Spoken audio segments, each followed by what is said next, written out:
to the post-game show for Warhammer 40k 8th edition Group 7, which covered battle reports 52 through 54. I want to make a note right at the start that Battle Report 52 at the beginning of the group was played incorrectly with regards to the mission, and so because of that, Battle Report 52 was remade, and so for the purpose of this post-game show, and for the purpose of the final record between the two armies, we will only be counting Battle Report 52 Remake and not the original Battle Report 52. I would like to mention that even with the error in the mission, I still thought the original Battle Report 52 was a really good game, and definitely deserves to be considered when talking about how the armies did, but because the mission was played incorrectly, we do need to disqualify the result from that game for the purpose of the final record. So we will only be counting Battle Report 52 Remake, and then Battle Reports 53 and 54, just for clarification at the beginning. So overall, in terms of final record, in first place, we have Tzeentch with 2 wins and 1 loss. And then in second place, which is also last place, since this is just a 2-army group, is the Ultramarines with 1 win and 2 losses. And so now we will go through the armies individually and break down exactly what happened.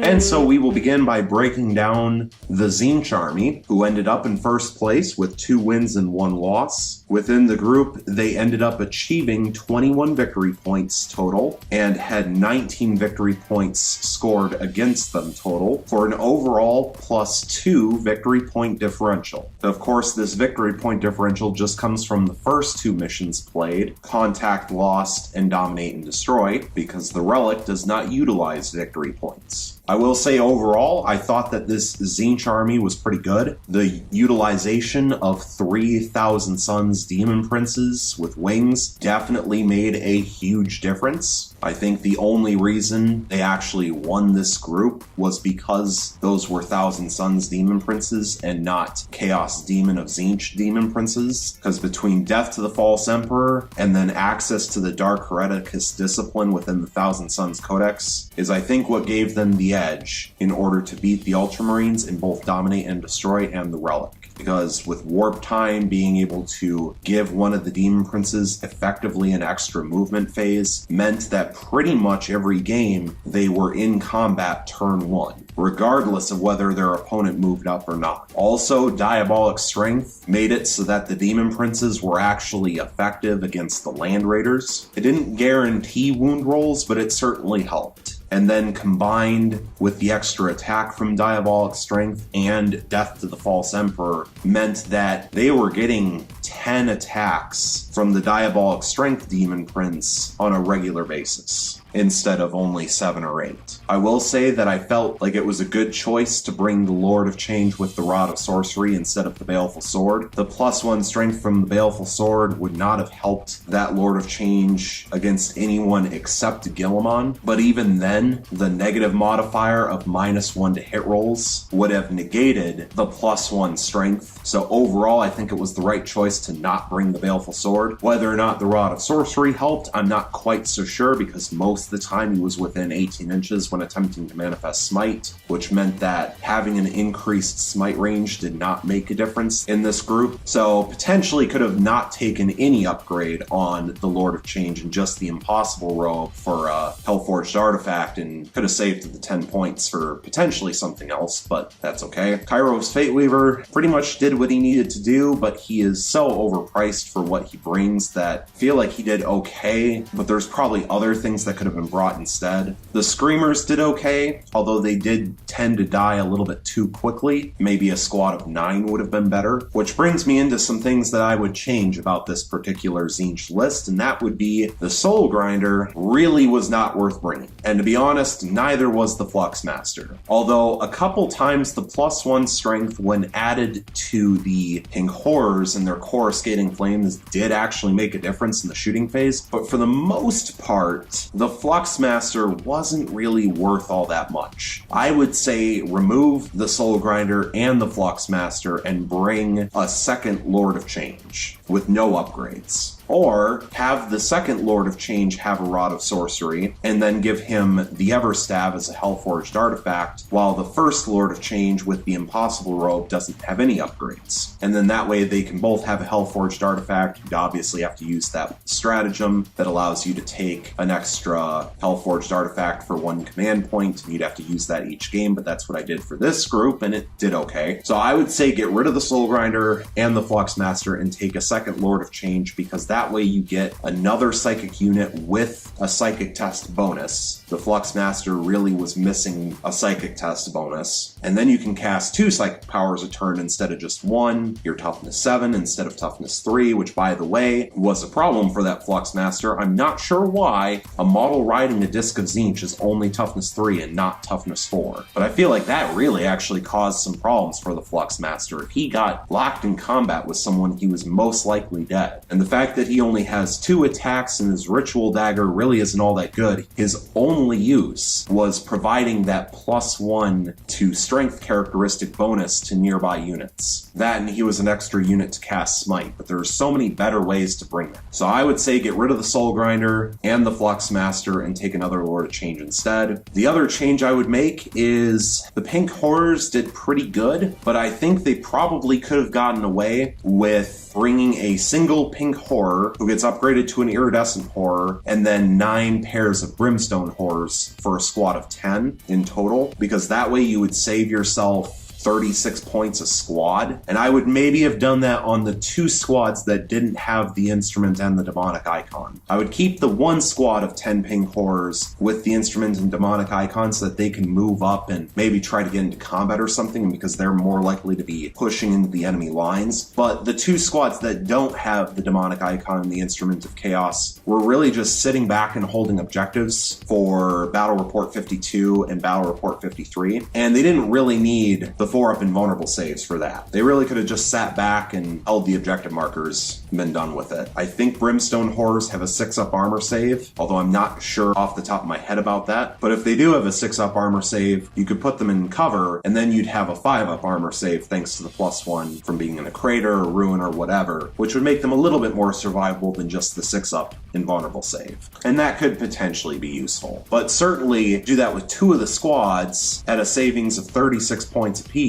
and you'd have an extra 72 points to spend, which I think would be enough, or at least it would be close, to be able to give the squad of Screamers an extra 3 models. So you could bring a squad of 9 Screamers instead of 6. And that potentially would have made that squad much more deadly. Now, obviously, I probably should have mentioned this at the beginning of the video, but this video will probably be coming out after Chapter Approved 2018 edition becomes publicly available. And so it's entirely possible that there will be a whole bunch of point changes which would completely mess up what I'm talking about with changing things around in this army. So please take that with a grain of salt. Going off of the FAQs and Chapter Approved 2017 edition and everything that was released as of filming the pregame show, which was filmed weeks ago, this is what I would do in order to change up this army and make it better. So overall, I thought they did well. I really think that the last game, the Relic, showed the mobility of this Tzeentch army, which is where they actually had quite a bit of strength, and is part of the reason why they did a lot better in both the Relic and Dominate and Destroy compared to the Ultramarines, and especially Dominate and Destroy now that I think about it. Because of their mobility, they were able to move and take objectives, and they were able to keep pushing into the Ultramarine deployment to cause problems, whereas the Ultramarines were a far more stagnant army, and so if you were able to get into combat and knock them back and force them to fall back, the Ultramarines had problems. So that's about all that I have to say about this Tzeentch army. Now we will move into the Ultramarines army.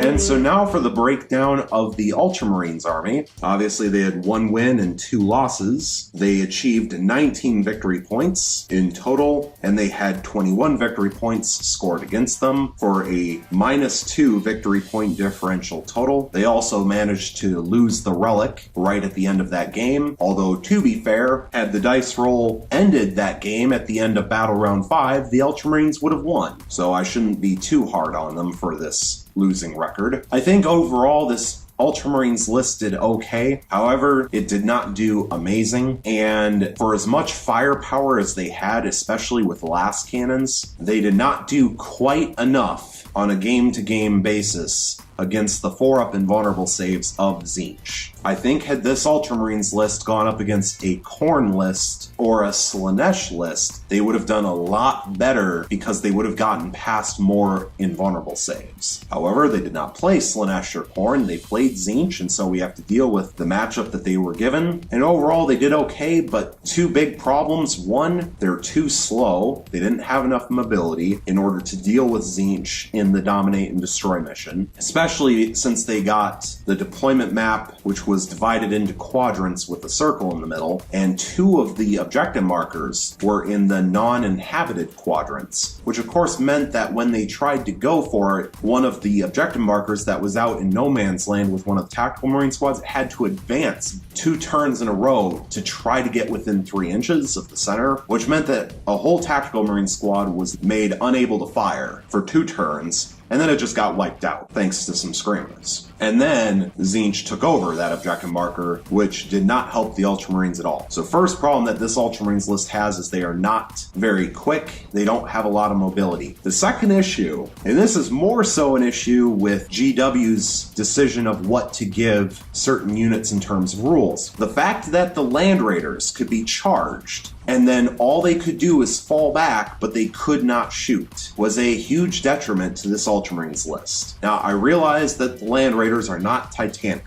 and a lot of Titanic units have rules that allow them to fall back and still fire. But from the Ultramarines' perspective, it's very frustrating that this gigantic tank can get charged and then it just can't do anything for a whole turn. I'm really surprised that the Ultramarines don't have access to a stratagem that allows something like a vehicle to fall back and still shoot. I think the Dark Angels have a stratagem like that, although I could be wrong. But I'm surprised that the Ultramarines don't have a stratagem like that. Or regular Space Marines in general, I should say, because obviously if the Ultramarines don't have access to a stratagem like that, then most likely Imperial Fists or Black Templar or whoever aren't going to have that stratagem either, unless it's a chapter-specific stratagem. But especially in the Relic game, I think one of the Land Raiders had like 2 or 3 turns in a row where it got charged and then all it could do was fall back that turn. Like it didn't take any damage, it was fully healthy, and it was like a Screamer or a Pink Horror that charged it. But nope, this Land Raider is now completely nullified for an entire turn, which does not make a whole lot of sense. And I'd be interested to know what GW's reasoning is behind that, as to why vehicles and monstrous creatures, unless they're Titanic, can't fall back and still shoot normally. I get not being able to charge after falling back. I understand that. But why can't I have a vehicle fall back, like even given a negative modifier, just like the Ultramarines chapter trait for infantry and dreadnoughts and whatnot, where if you fall back, you have to subtract 1 from hit rolls. Let me fire something. Like, how is it that this giant Land Raider cannot shoot at all because a Pink Horror charged it? If that Soul Grinder had been charged and fell back, that would not have been able to fire. He never got into that situation, but it's the same problem. For what reason would that Soul Grinder not be able to fall back and just fire? I understand if you have to give it a negative modifier. I understand that. But the fact that it can't fire at all just doesn't make any sense. And that was really the biggest issue that the Ultramarines had. I think the Ultramarines would have had no problem winning the Relic game if that Land Raider had been able to fall back and fire each turn. Because there was like 2 or 3 turns, 2 or 3 shooting phases, where the Ultramarines could not fire their Land Raiders, which meant that Tzeentch did not have to try to save a bunch of firepower. I mean, we look at what Tzeentch had at the end. At the end of the 6th battle round, all Tzeentch had was a squad of 10 Pink Horrors. That's it. Imagine that squad of Pink Horrors taking 2 or 3 rounds of shooting from a twin heavy bolter and 2 twin last cannons. I think that Pink Horror squad would have been in much bigger trouble at that point. Or something like the Soul Grinder could have been killed off a lot faster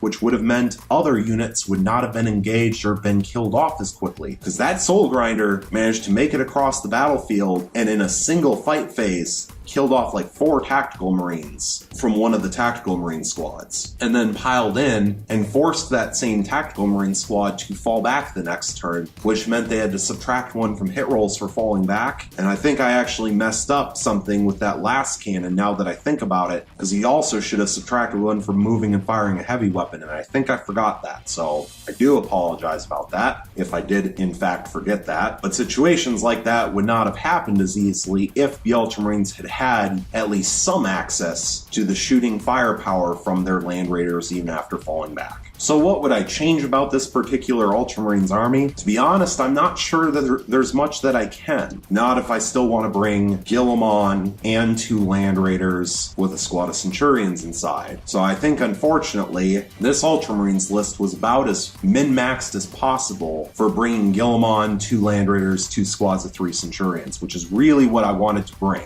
The tactical marine squads and the chaplains were just to help round it out and provide command points. So I'm not sure there's much that could be changed about this Ultramarine list with what the current point values were with Chapter Approved 2017 and all of the FAQs that were available. Once again, by the time this video goes out, Chapter Approved 2018 should be publicly available, which might change all sorts of point values and make it so that a whole bunch of extra stuff could be brought or things could be more easily switched around. I think the Centurions did pretty good. The Tactical Marines did okay. Probably would have been better with more bodies. I think the only real change I can think of would have been figuring out some way to bring librarians instead of chaplains in order to help counter the psychic powers from Tzeentch. But I don't know, those chaplains really kind of helped with providing reroll failed hit rolls in the fight phase if Guilliman wasn't close enough. So I'm not sure what I would change about this list, but a whole bunch of things could be different with the new Chapter Approved coming out. So who knows?